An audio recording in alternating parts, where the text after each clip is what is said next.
दोस्तों नमस्कार, मैं शिवम कुर्मी। आज हम देखेंगे परीक्षा दिन 2024 कक्षा 10वीं का सेट एक। जी हाँ, फर्स्ट सेट की सेकेंड वीडियो है जो कि फर्स्ट वीडियो अपलोड हो चुकी है। कुछ प्रश्न जो है फर्स्ट पार्ट में जो है कंप्लीट हो चुके हैं। तो यहाँ पर हम सेकेंड पार्ट में क्वेश्चन नंबर जो है 10 से देखेंगे। किसी क्वेश्चन नंबर 10 जिस प्रश्न नंबर 10 से सेट एक की बात चल रही है। किसकी? सेट एक की। तो प्रश्न नंबर 10 की बात चल रही है दोस्तों। प्रश्न नंबर 10, ठीक है, सेट एक है 2024 परीक्षा अध्ययन सेट एक का प्रश्न नंबर 10। अब प्रश्न नंबर 10 क्या कह रहा है, देखिएगा। दो संपूरक कोणों में बड़ा कोण। जी हाँ, प्रश्न कह रहा है दो संपूरक कोणों में बड़ा कोण छोटे कोण से 18 डिग्री अधिक है तो दोनों कोण निकालिए। तो सबसे पहले प्रश्न ये उठता है कि हमें करना क्या है। इस तरीके के प्रश्न में दोस्तों यदि आपको कुछ निकालना हो तो जो निकालने के लिए बोला गया है उसको हम सबसे पहले मान लेते हैं। पहला यही है हमारे दिमाग में कि जो भी आपसे बोला जाता है निकालने के लिए उसको आप पहले मान लीजिए। तो हम मानते हैं कि माना बड़ा कोण x है और छोटा कोण y है। बड़ा कोण अपन ने x मान लिया और छोटा कोण जो है y मान लिया। क्योंकि हम जानते हैं दो कंडीशन है ना, तो हम जानते हैं संपूरक कोण की बात चल रही है कि संपूरक कोण में दोनों कोणों का योग जो होता है दोस्तों, दोनों कोणों का योग जो होता है वो 180 होता है। ये हो गया समीकरण नंबर एक। यदि आप दोनों कोणों को जोड़ोगे तो 180 आएगा, क्योंकि ये संपूरक कोण है, ये हमें मालूम है। ठीक है, और कंडीशन क्या दी है देखो, प्रश्न के अनुसार हम चले तो प्रश्नानुसार, ठीक है, प्रश्नानुसार कह रहा है कि जो बड़ा कोण है वो छोटे कोण से 18 ज्यादा है। समझ गए कि बड़ा कोण कब मिलेगा? जब छोटे में 18 जोड़ोगे। जब आप छोटे कोण में 18 जोड़ोगे तो आपको बड़ा कोण मिल जाएगा, ये बोला है। अब समीकरण दो से x का मान, समीकरण एक में हम रख देंगे। एक पर रखने पर प्रतिस्थापन विधि हो जाएगी। तो यहां पर अब x की जगह कितना रखना है? y धन 18। तो हम रख दें तो y धन 18 धन y बराबर 180। y और y कितने हो गए? 2y और 180। प्लस का 18 पक्षांतरित होगा तो माइनस का 18 हो जाएगा। तो ये हो जाएगा 2y बराबर 180 में से 18 गए तो 162। तो y बराबर 162 बटे, ये गुणा में है 2 तो भाग में चला जाएगा। तो काट दो, 2 अट्ठे 16, 2 एकम 2, तो कितना आ गया? 81। तो देखो दोस्तों y का मान कितना आ गया? 81। मतलब हमारा ये जो है छोटा कोण आ गया, क्योंकि छोटे कोण को हमने y माना था। तो छोटा कोण कितना आ गया हमारा? 81। अब बड़ा कोण कहां से आएगा? समीकरण एक में वैल्यू रख दो, है ना। तो समीकरण दो में वैल्यू रख दो। तो समीकरण दो में y का मान रखने पर या y बराबर से 81 रखने पर तो यह हो जाएगा x बराबर y धन 18, x बराबर 81 धन 18, तो x बराबर 99। तो आपके कोण हो जाएंगे, आपसे कोण पूछा है, x और y नहीं पूछा था, तो आपके कोण हो जाएंगे 81 और 99। कितना हो जाएगा? 81 और 99। ये आपके आंसर। आपसे दो कोण पूछे थे, आपने दो कोण बता दिए। अच्छा, अगला प्रश्न है दोस्तों इसी का, जो है ग्राफ वाला है ना। इसका जो अथवा प्रश्न है वो ग्राफ वाला है। तो हम देखते हैं अगला प्रश्न। तो अगला है दोस्तों, अगला प्रश्न की बात कर रहे हैं। अगला प्रश्न इसी का अथवा है, ठीक है, अथवा है इसी का अथवा। अब अथवा है, प्रश्न है, समीकरण दिया है, दो समीकरण है, पहले हम देख रहे हैं। पहला समीकरण है x माइनस वाई प्लस 1 बराबर 0। तो इसको हम सही कर लें तो ये हो जाएगा y बराबर x धन 1। इसको नाम दे दिया समीकरण 1। बहुत अच्छे से ध्यान दीजिएगा, ये जो माइनस का y था हमने पक्षांतरित कर लिया तो प्लस का हो गया, तो यहां बचा x धन 1। दूसरा समीकरण है दोस्तों 3x धन 2y माइनस 12 बराबर 0। तो y यही रहेगा, तो ये हो जाएगा 2y बराबर प्लस का 12 पक्षांतरित हुआ, सॉरी माइनस का 12 पक्षांतरित हुआ तो प्लस का 12, और ये प्लस का 3x गया तो माइनस का 3x। ठीक, तो y बराबर हो जाएगा 12 माइनस 3x अपॉन 2। इसको नाम दे दिया समीकरण 2। होता क्या है अब हम बता रहे हैं आपको। एक्चुअल में कभी भी यदि आपको समीकरण दिया हो और ग्राफ खींचने के लिए बोलता है तो आप क्या करेंगे? सबसे पहले तो किसी एक चर को सिंगल रखेंगे, या तो x को सिंगल रख लो या y को सिंगल रख लो। ये पहली कंडीशन है प्रश्न में कि आपको पहले क्या करना है, किसी भी एक चर राशि को सिंगल रखना है। अब आपको क्योंकि मान चाहिए है तो अब अपन यहां मान रखेंगे, ठीक, यहां क्या रखेंगे अपन, मान। तो यहां पर जब अपन मान रखेंगे तो वैल्यू देखिएगा कैसी होती है। जब x बराबर 0 और 4 रखे, 0 और 4, तो जब 0 रखोगे दोस्तों तो कितना हो जाएगा, 0 धन 1 बराबर 1। भाई जब x बराबर 0 रखोगे तो 0 धन 1 बराबर 1 ही आएगा। लेकिन जब 0 बराबर x बराबर 4 रखोगे तो 4 धन 1 बराबर से 5, कितना आ गया, 5। क्लियर है ना? यहां पर से कोई प्रॉब्लम नहीं आपको,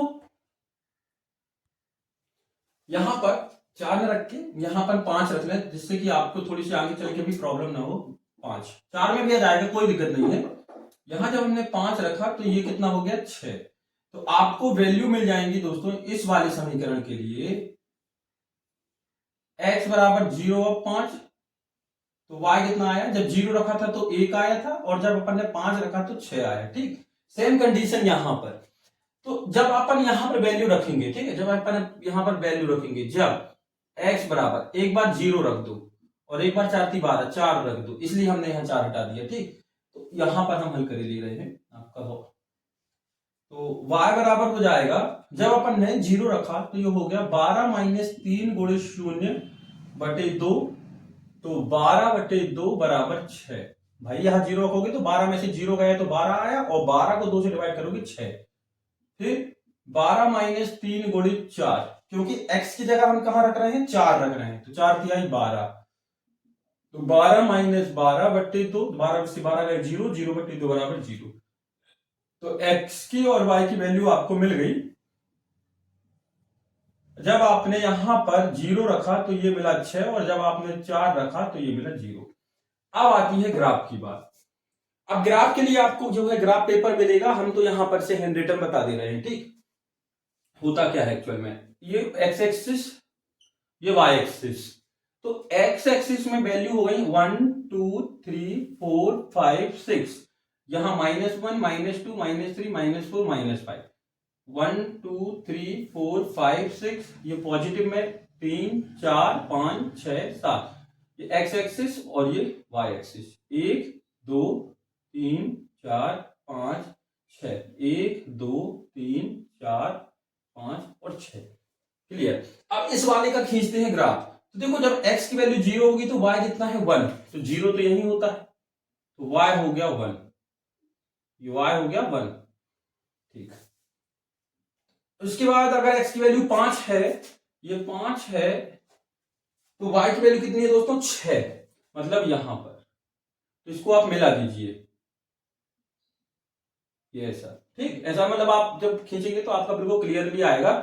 तो ये जो पॉइंट था, ये 5 और ये 6, और ये कितना है 0 1, ये 0 1, ये ठीक है, ये 0 1 था पहले के लिए। अब दूसरे के लिए खींचते हैं, जब 0 है x तो y कितना है 6, y कितना बता रहा है 6, जब ये कितना था x 0 तो y यही आएगा 6 में। ठीक, और जब x 4 था, तो y कितना है 0, y यहां पर 0 हो जाएगा, ये वाला बिंदु।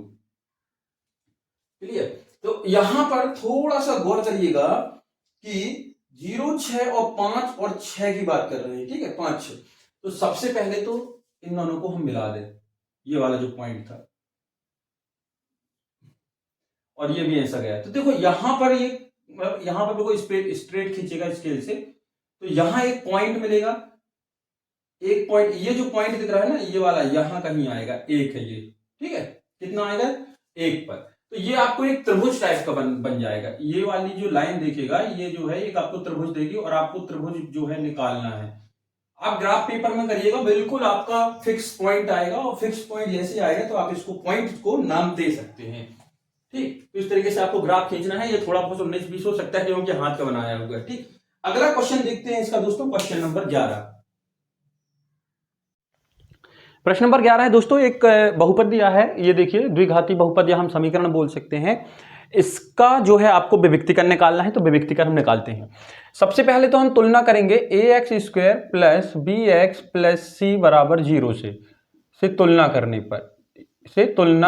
पर जब आप तुलना करोगे तो देखो एक्स स्क्वायर मतलब ए की वैल्यू 2 है, बी की वैल्यू -4 है, चिन्ह के साथ, जो एक्स के साथ होता है वो बी कहलाता है और चिन्ह के साथ लिखना है, और सी का मान है 3। विविक्तिकर का सूत्र होता है दोस्तों बी स्क्वायर -4ac, वैल्यू रख दीजिए तो d बराबर बी स्क्वायर मतलब -4 का स्क्वायर -4 गुणित 2 गुणित 3, ए बी सी का मान हमने रख दिया। 4 का स्क्वायर 16, 4 दूनी 8, 8 तिहाई 24, 16 में से 24 जाएगा तो बचेगा 8 माइनस का, ये आपका विविक्तिकर। आपको सिर्फ विविक्तिकर निकालना था और ऐसा कुछ स्पेशल इसमें नहीं था, ये माइनस में आ गया, ठीक है। यहीं से आपको प्रकृति निकालने के लिए भी आता है, नेचर निकालने के लिए, नेचर ऑफ रूट्स निकालने के लिए भी आता है। तो यहां पर सिर्फ जितना पूछा गया है अपन ने उतना निकाल दिया, ये विविक्तिकर निकालना था तो विविक्तिकर आ गया अपना -8। इसी का अथवा है, इसी का अथवा प्रश्न नंबर 11 का समीकरण है 2x स्क्वायर -3x धन 5 बराबर 0, मूलों की प्रकृति ज्ञात कीजिए। फिर से आप तुलना करोगे तो a बराबर 2, b बराबर -3 और c बराबर आ गया 5, तो d बराबर हो जाएगा b स्क्वायर -4ac, वैल्यू रख दीजिए। d बराबर b स्क्वायर मतलब -3 का स्क्वायर -4 गुणित 2 गुणित 5, 3 का वर्ग 9, 4 दूनी 8, 8 पंचे 40 इज इक्वल टू -31। तो d की वैल्यू -31 आ गई, जो कि हाँ यहां पर ध्यान दीजिएगा जो कि 0 से छोटी है। यह कंडीशन है दोस्तों कि यदि d का मान, यदि हम यहां बता दें, यदि d का मान 0 से छोटा होता है तो काल्पनिक हल होते हैं। कौन से? काल्पनिक हल होते हैं। तो काल्पनिक हल या कोई वास्तविक हल नहीं, ये इसका आंसर हो जाएगा, ठीक है। अच्छा आगे बात करें दोस्तों प्रश्न नंबर 12 की। प्रश्न नंबर 12 है एपी का 17वां पद उसके 10वें पद से 7 अधिक है, तो इनका सार्वंतर ज्ञात करना है। सबसे पहले तो अपन मान लें कि माना किसी एपी मतलब अर्थमेटिक प्रोग्रेशन समांतर श्रेणी, किसी एपी का प्रथम पद ए तथा सार्वंतर डी है। अपन ने इतनी चीज मान ली क्योंकि सामने वाले को दिखाना पड़ेगा कि किसको हमने क्या माना है। क्या कहा है कि एपी का प्रथम पद हमने ए माना और सर्वांतर जो है हमने उसका डी मान लिया। तो प्रश्न देखिएगा, एपी का 17वां पद, तो सबसे पहले तो 17वां पद बिल्कुल जैसा बोला है लिखें। एपी का 17वां पद मतलब A17, उसके 10वें पद से A10 से 7 अधिक है। 7 अधिक है मतलब +7, तो 17वें पद को हम लिख सकते हैं A + 16D और 10वें पद को लिख सकते हैं A + 9D + 7। A से A कैंसिल हो गया तो ये बच्चा 16D, ये प्लस का 9D भी पक्षांतर हो जाएगा तो माइनस का 9D बराबर 7। 16 में से 9 गए तो बच्चा 7D बराबर 7, तो D बराबर आ गया 7/7, तो D बराबर 1। तो सर्वांतर जो हो गया दोस्तों, क्योंकि सर्वांतर को हमने D माना था, देखिए सर्वांतर को हमने D माना था तो सर्वांतर आ गया 1, ये आपका आंसर। इस तरीके से आपको ये चीजें जो है दोस्तों बहुत अच्छे तरीके से माननी है, ठीक। प्रश्न नंबर 12 का अथवा, प्रश्न नंबर 12 का अथवा, प्रश्न नंबर 12 के अथवा की बात कर रहे हैं, ठीक है। किसके अथवा की बात कर रहे हैं? एक सीरीज दी है 3, 8, 13, 18, 3, 8, 13 और 18। कह रहा है इसका कौन सा पद 78 होगा, कौन सा पद 78 होगा ये नहीं मालूम है। तो दिया है प्रथम पद 3 है और D मतलब सर्वांतर 8 - 3 बराबर 5। अगले पद से पिछले पद को घटा के हमने निकाल लिया और AN दिया है 78 जो हमें मालूम नहीं है। तो माना nवां पद, कौन सा पद? nवां पद 78 है जो हमने लिख दिया ऊपर, AN बराबर 78। तो सूत्र होता है AN बराबर A + n - 1 × D। AN की वैल्यू रख दो 78, A की वैल्यू रख दो आप 3, n मालूम नहीं है तो नहीं रखना है। D की वैल्यू आपको पता है 5, प्लस का 3 पक्षांतरित होके आएगा तो हो जाएगा माइनस का 3, n - 1 × 5।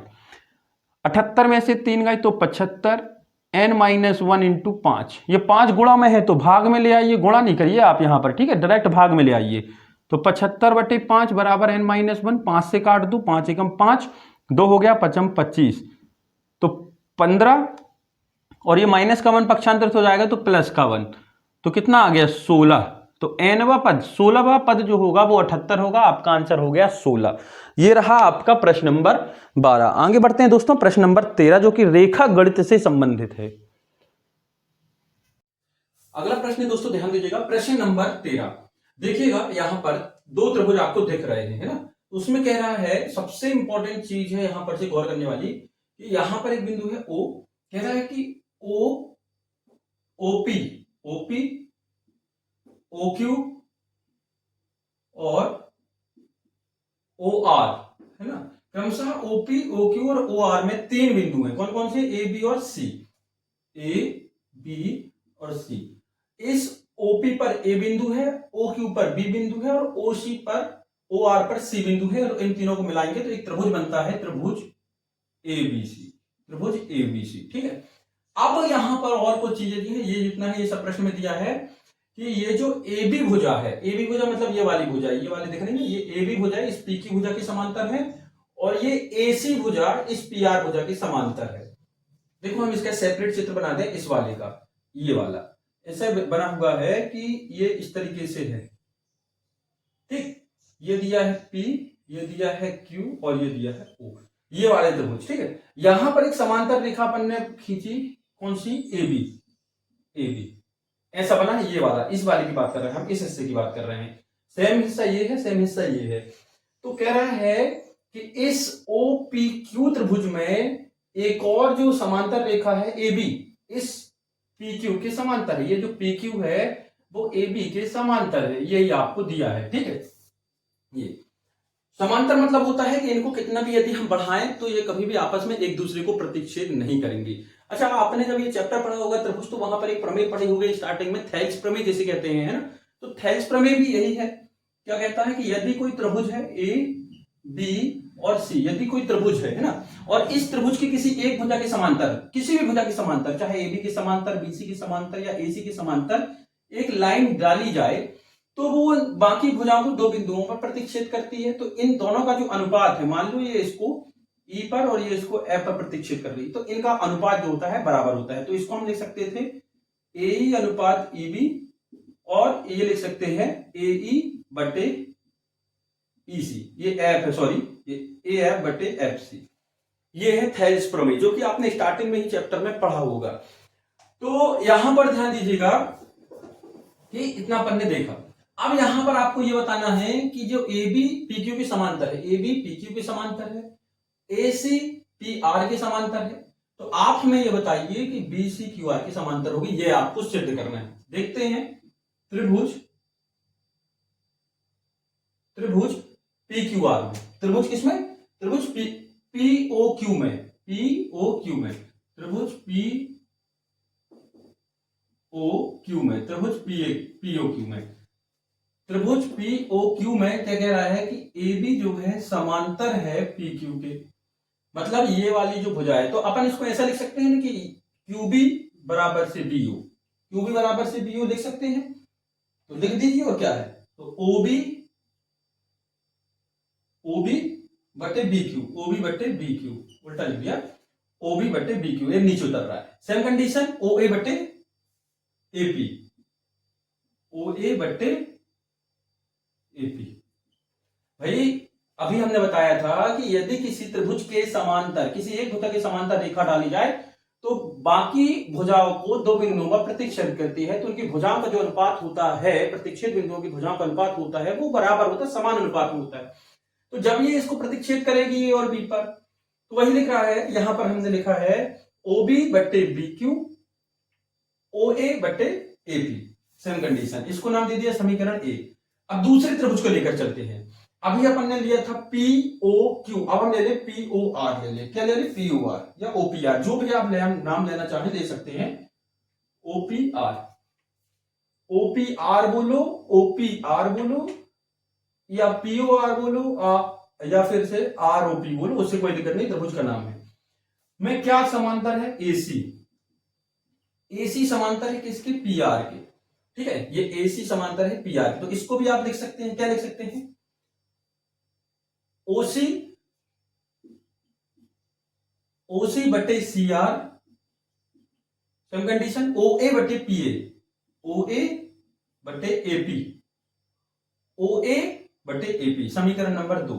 अब गौर करिएगा, देखो समीकरण 1 और 2 में राइट हैंड साइड दोनों के बराबर है, ओ ए बटे एपी, ओ ए बटे एपी, तो लेफ्ट हैंड साइड भी बराबर ही होंगे। ये बिल्कुल नियम है कि यदि आप किसी दो समीकरण को तुलना करते हैं और यदि उसका एक पक्ष बराबर होता है तो दूसरा पक्ष भी बराबर आप मान लेते हैं।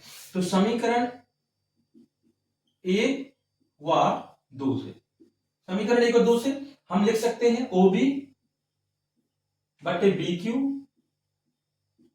बराबर ओ सी बटे सी आर, ओ बी बटे बी क्यू बराबर ओ सी बटे सी आर। देखिए दोस्तों, अब यहां पर क्या है, ओ बी बटे बी क्यू और ओ सी बटे सी आर, मतलब ओ बी बटे बी क्यू और ओ सी बटे सी आर। तो हम आगे बढ़ते हैं। तो त्रिभुज ओ क्यू आर में, त्रिभुज ओ क्यू आर में, ओ क्यू आर में है ना, भुजा बी सी, कौन सी भुजा बी सी, ये जो भुजा बी सी है ना, क्रमशः ओ क्यू और ओ आर को समान अनुपात में विभाजित कर रही है, समान अनुपात में विभाजित, मतलब बांट रही है ना, समान अनुपात में विभाजित कर रही है। अब ये कहां से पता चला कि समान अनुपात में विभाजित कर रही है? ये जो हमने अभी निकाला है समीकरण 1 और 2 को हल करके, देखो ओ बी बटे बी क्यू मतलब से इसके दो हिस्से बराबर हैं, इस भुजा के ओ सी बटे सी आर के बराबर। तो ये जो बी सी भुजा दिख रही है, इस ओ क्यू और ओ आर को तो समान अनुपात में विभाजित कर रही है, तो हम कह सकते हैं कि बी सी जो है समांतर है किसके, क्यू आर के। यही आपको सिद्ध करना था। थोड़ा सा आप देखिएगा, अगर एक बार में समझ में नहीं आता है तो दूसरी बार देखिएगा, आपको क्लियरली समझ में आ जाएगा। अब हम देखते हैं दोस्तों इसी का अथवा। अगला प्रश्न है दोस्तों, प्रश्न देखिएगा, प्रश्न नंबर 13 का अथवा है। सबसे पहले तो आप चित्र बनाइए, क्योंकि ये प्रश्न में आपको चित्र नहीं मिलेगा। तो क्या है, त्रिभुज एबीसी है ना, त्रिभुज एबीसी, एक अपन ने त्रिभुज बनाया, कोई सा भी त्रिभुज, कैसा भी त्रिभुज बना लो, एक अपन ने त्रिभुज बनाया, थोड़ा बड़ा सा बनाएंगे ताकि क्लियर दिखे अपन को। ए बी सी त्रिभुज बनाया, ए बी और सी। एक त्रिभुज एबीसी की भुजा बीसी पर एक बिंदु डी है, एक बिंदु डी है, ये कहीं इस तरीके से, ये बिंदु डी है, ठीक है, ये एक बिंदु डी है, ये डी बिंदु बीसी पर एक बिंदु डी है। देखो दिखा है, बीसी पर एक बिंदु डी इस प्रकार है कि कोण एडीसी मतलब ये वाला कोण बीएसी के मान के बराबर है, बीएसी के मान के बराबर है, ये कोण और ये कोण बराबर है। तो सबसे पहले जब हम हल करेंगे तो चित्र तो बना ही गया, दिया है, क्या क्या दिया है दोस्तों, कोण एडीसी बराबर है बीएसी के, एडीसी बराबर है बीएसी के। क्लियर। अब आपको यहां पर दो त्रिभुज दिख रहे होंगे, कितने त्रिभुज दिख रहे होंगे, दो त्रिभुज दिख रहे होंगे। तो दो त्रिभुज दोस्तों दिख रहे होंगे आपको, कौन कौन से दिख रहे हैं, एक तो दिख रहा है एबीसी लेना, वैसे तो अगर आप इन दोनों को मानना चाहो तो वो दोनों भी दिख रहे हैं, तो तीन दिख रहे होंगे, एक हो गया एबीसी और एक और हो गया एडीसी या फिर से सीडीए, आप जो मानना चाहें आप उसको नाम दे सकते हैं, डीएसी, ठीक है। लेकिन आपको वही देना है जो यहां पर से कोण के नाम हो, अतः है त्रिभुज एबीसी और त्रिभुज, ये त्रिभुज का साइन है, त्रिभुज एबीसी और त्रिभुज डीएसी में कौन कौन सा, डीएसी, तो डीएसी, ध्यान दीजिएगा एबीसी और डीएसी की बात हो रही है, एबीसी और डीएसी, क्योंकि इन दोनों के जो है कोण बराबर हैं, एक ही बात चल रही है, ठीक। अब इन दोनों में एक कॉमन चीज देखिए कि कोण बीएसी बराबर है कोण एडीसी के, देखिएगा कोण बीएसी इस कोण की बात हो रही है, ये वाला जो कोण है, ये वाला, ये दिया ही है पहले से, ये कोण दूसरे त्रिभुज के, मतलब से किस त्रिभुज के, डीएसी के कोण के मान के बराबर है। कौन से कोण के मान के बराबर है, एडीसी। देखिए दोस्तों, हम इन दोनों को क्लियर बना दें, यहां पर बना दे रहे हैं, ठीक है। एक त्रिभुज है अपना ए बी और सी जो हमने लिया है, ठीक है, और एक है ये वाला, ये कौन सा नाम दिया था, DAC, DAC इस कोण की। और यहां पर जो बात हो रही थी ABC, मतलब से कहाँ गया, हाँ ये हो गया आपका ये वाला कोण, कौन सा, DAC और ABC। तो ABC वाले में BAC मतलब इस वाले कोण की, ये कोण इसके इस कोण के मान के देखो यहां पर से, इसकी अब हम बात करें इस कोण के मान के बराबर है। ये ABC बहुत अच्छे से क्लियर बना दिया, यही दोनों हैं। ये वाला A कोण इस वाले के D कोण के मान के बराबर है, ये प्रश्न में दिया है। ठीक, अब एक कॉमन चीज देखिएगा, थोड़ा सा यहां पर से समझने वाली बात जो है यहीं पर है। कोण ACB, कोण ACB कोण DCA के बराबर है, कोण DCA के, सॉरी DCA। ACB देखो, ACB और DCA, मतलब ये वाला जो कोण है ना दोनों में कॉमन है भाई, ये कोण इसमें भी है और ये कोण इसमें भी है, तो ये उभयनिष्ठ हो गया है ना, उभयनिष्ठ कोण जिसको हम बोलते हैं, दोनों में है। किसमें है, दोनों में है। दोनों त्रिभुज में ये कोण है भाई, ABC में भी ये वाला है और ये जो DAC माना है इसमें भी ये कोण है, और अगर दोनों में वह कोण उसी स्थान पर है तो दोनों कोण का मान क्या होगा, बराबर होगा। ठीक है, तो ये भी बराबर होगा, और ये जो है प्रश्न में दिया था, दिया है।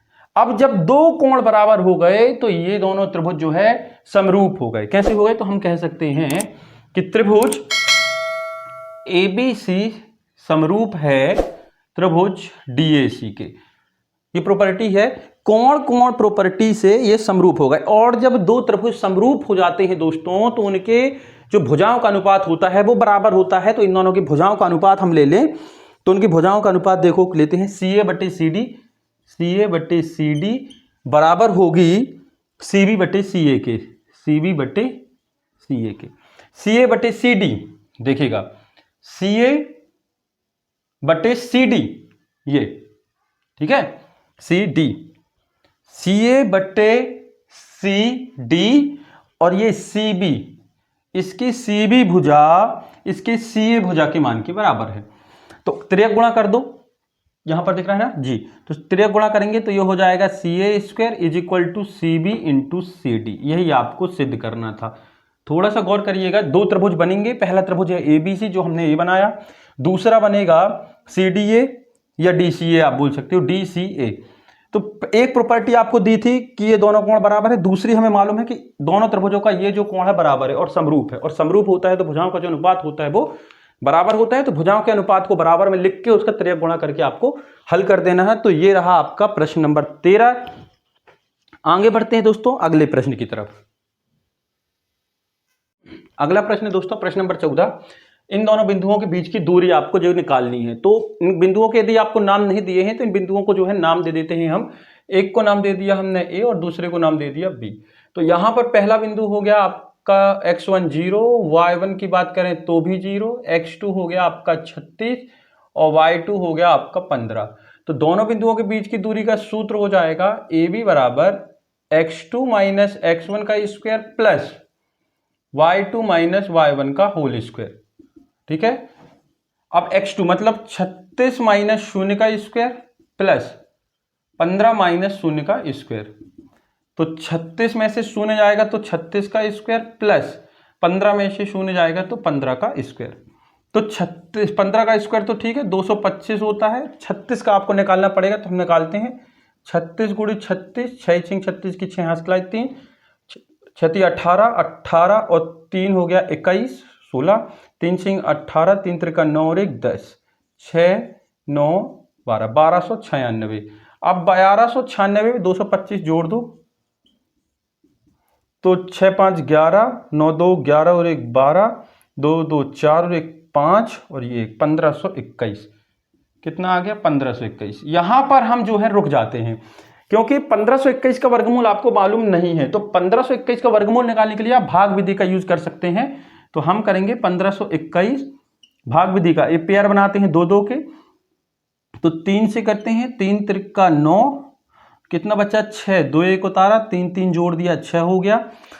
अब ये हो जाएगा दोस्तों 9, 9 नाम 81 की 1, 9 छक्का 54 और 54 और 1 सेकेंड, 9 नाम 81 की 1, हाथ खिलाई 8, 9 पना 45 और 9 छक्का 54, 54 और 8 है ना,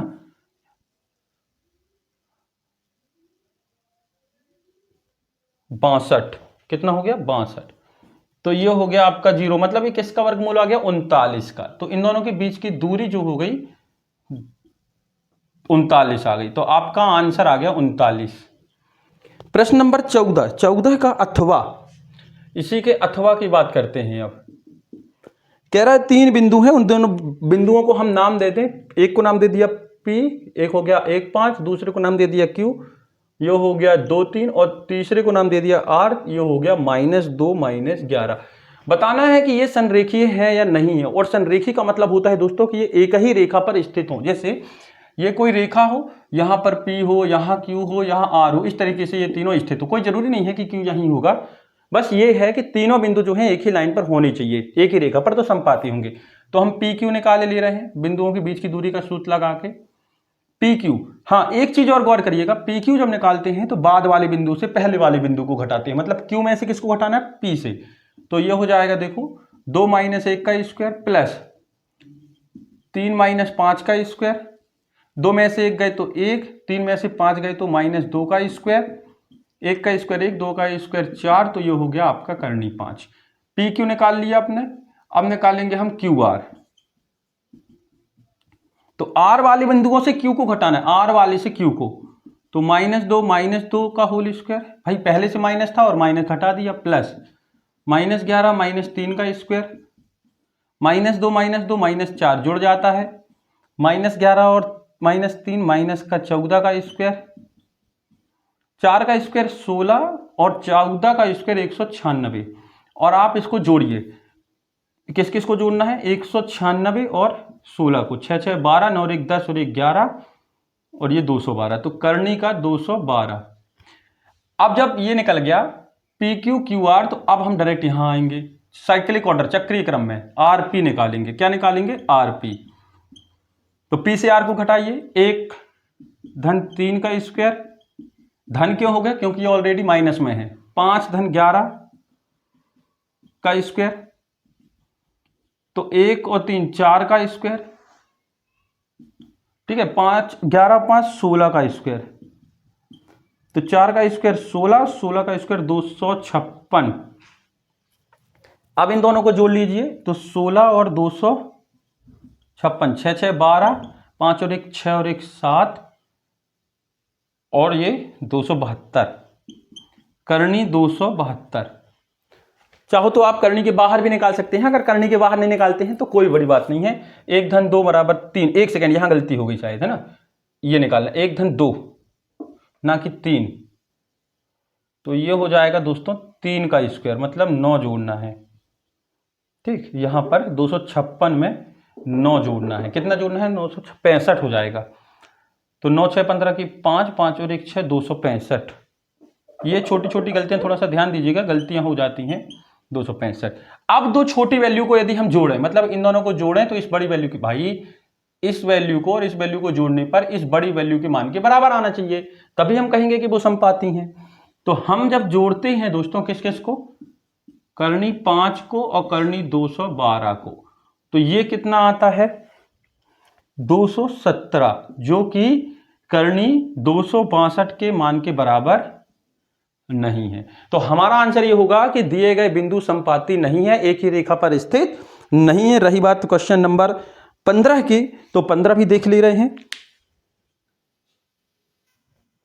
प्रश्न 15 है दोस्तों, आपको दिया है 15 cot a बराबर 8 है, तो sin a और sec a निकालिए, ये दिया है। तो सबसे पहले तो आप इसको सही करिए, 15 cot a बराबर 8 है, तो cot a बराबर हो जाएगा 8/15, ये जो गुणा में था भाग में चला गया। एक समकोण त्रिभुज बनाते हैं, ठीक है, ये हो गया A, ये B और ये C। हमेशा कभी भी यदि कोण A B C जो भी बात हो तो ये सामने रखा करो। तो 8/15, तो cot थीटा का सूत्र क्या होता है, आधार बटे लंब। क्या होता है, आधार बट्टे लंब, और यहां पर आधार क्या है ए बी और ये बी सी। इसका मान दिया है 8/15, मतलब इसका मान है 8 और इसका मान है 15। ठीक है, मतलब कॉट ए आपको दिया था 8/15, तो कॉट मतलब आधार बट्टे जो हो गया लंब, आधार है ए बी और लंब है बी सी 8/15। तो अब ये भुजा हमको निकालनी है ए सी। तो समकोण त्रिभुज ए बी सी में पाइथागोरस है। कभी भी यदि दो भुजा दी हो समकोण त्रिभुज में और आपको तीसरी भुजा निकालनी है तो आप पाइथागोरस लगा सकते हैं। पाइथागोरस क्या कहलाता है? ए सी का स्क्वायर, मतलब से कर्ण का स्क्वायर, ये कर्ण है, बाकी की दो भुजाओं के वर्गों के योग के मान के बराबर होगा, तो हो जाएगा बी सी का स्क्वायर। ये आपको मालूम नहीं ए सी का स्क्वायर, लेकिन ए बी मालूम है 8 का स्क्वायर और बी सी मालूम है 15 का स्क्वायर। 8 का स्क्वायर हो गया आपका 64, 15 का हो गया 225। तो ये हो गया ए सी का स्क्वायर बराबर, इन दोनों को जोड़िए, 5 4 9, 4 2 6, 1 सेकेंड, 6 2 8, 289। यहां जोड़ लीजिए 225 धन 64, तो 9 8 289।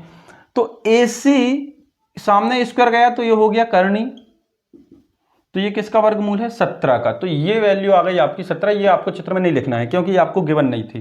जब आपका 17 तीनों भुजाएं आ जाती हैं तो आप त्रिकोणमितीय अनुपात में कोई भी मान निकाल सकते हैं, कोई भी निकाल सकते हैं। साइन कॉस सेक, इसने 2 बोला है निकालने के लिए, तो 2 लिख दो। साइन बराबर होता है लंब बटे कर्ण, मतलब बी सी बटे ए सी, तो मान हो जाएगा 15/17। दूसरा बोला है सेक ए, सेक ए कॉस का उल्टा, आधार बटे कर्ण, मतलब ए बी, सॉरी सेक जो होता है कर्ण बटे आधार, तो ये हो जाएगा ए सी बटे ए बी। कितना हो गया? 17/8। ये आपके आंसर। तो दोस्तों आज के लिए इतना ही। इसका अथवा और बाकी के प्रश्न जो है हम अगले वीडियो में करेंगे। तो आज के लिए इतना ही, धन्यवाद।